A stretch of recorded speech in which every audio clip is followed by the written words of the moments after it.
Hello everyone, it's me ASM Arif welcoming you to my new episodes of Lightroom. Today I'll show you the batch editing and batch export, which is really convenient and really helpful for the photographers and editors, because of when you go to an event and cover that event and got some thousand of pictures and your client has deadline for you and you have a deadline to submit your photo like bulk photo, but you want to apply all the same preset in all photos, and this tutorial is for you guys.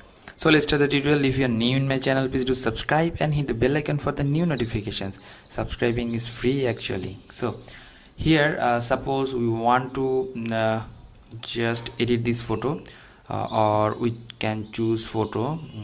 If you miss the first episode, please do watch that video. In the right corner you are watching I button, and you can press over there and you can watch that first episode. Okay, here suppose I want to edit this photo. Here is photo, or you can edit any kind of photo, this type of photo. So one thing is that for the batch editing, the light should be same, because of if we see this photo, those are in a same place, and if I see this photo, these photos are in same place and same light type conditions, and if I see these photos, those are in the same condition or same type location, light setup and etc. So you have to remember that you can apply the batch editing or batch setup in the same type of things, otherwise it won't work. Suppose I already suppose I edited this photo, these type of highlights edited and color contrast and warm things, I already applied this. Actually this setup won't work to the other type of photos. Suppose if I consider this photo, that setup is not working over here. So you have to be careful and tricky when you are using your effects or when you are doing the batch editing. So but one thing is that you have that advantage. If you apply one image or apply one effect to in this image, it will apply, or you can apply to other images. So that is the advantage. So I will edit this photo. Let's edit this one. Actually we have to pick up a good photo, good capture. Actually yeah, that is the good capture, and in this photo I'll make it a little bit warm, and if you want you can make it a little bit cool.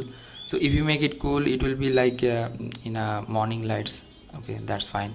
And the shadow, I could add some shadow like this, and the highlight a little bit up and the texture a little bit down, because of if I make the texture too much, it won't do that, or it won't be like a crispy type. I don't want to make this one crispy. Okay, the vibrance, I'll make this vibrance a little bit down, and let's see the HSL, hue saturation luminance, and from here I'll make the hue of the green. You know, hue is which color will be different with the hue. So I changes this one, the before and after I changes from this area. Okay, and then going to the color grading options. What is color grading? Shadow color, mid-tone color and highlight color. So at first here is the shadow color hue. I'll apply the hue over here and adding some saturation, or you can change the hue, which type of hue you want to apply. I think that type of autumn feel should be nice. Okay, and the mid-tone I'll apply a little bit of yellowish in this portion. Okay, that's fine. Let's see the before and after. Before and after, if I go to this or this portion, okay, that's fine. And now in a highlight options, which color will be in a highlight, you have to define with that. Okay, nice. Now going to the detailing options, I'll add some sharpening and add some noise reduction for luminance of noise reduction, detail of the noise reduction and contrast of the noise reduction a little bit up, and the color noise. Okay, rest of the thing is same. And going to the calibration, here is three primary colors. Here is the red primary, green primary and blue primary. If I work with this will be literally change. Okay, and the blue primary, and if I change the blue primary, okay, nice. So let's see the before and after now. Because of before one, that is the natural, and this one, the after one, that is the autumn feel. So from here, if I make some saturation and vibrance a little bit, that is nice. Okay, so I want to apply this setup to other photo. How to do that? And suppose in these or these, so select this one which is already edited, and then press the shift and hold it and select all the photos which a bunch of photo you want to apply, and going to the sync options and synchronize this one. So it will take time and it will synchronize to other photos. So let's see.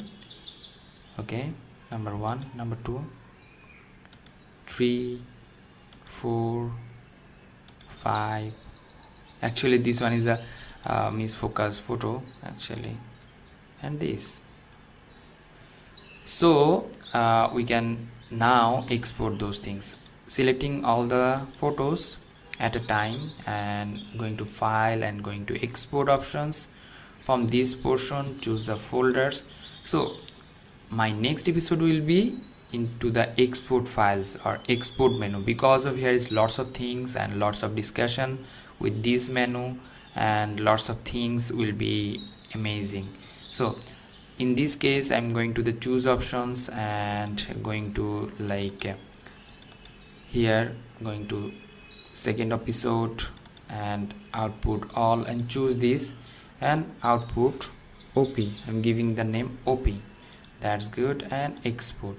It will take time. Here is the loading bar, how to exporting that, and it will take several minutes or a couple of seconds, and after that you will get the 10 or 15 picture or 1000 pictures in exported.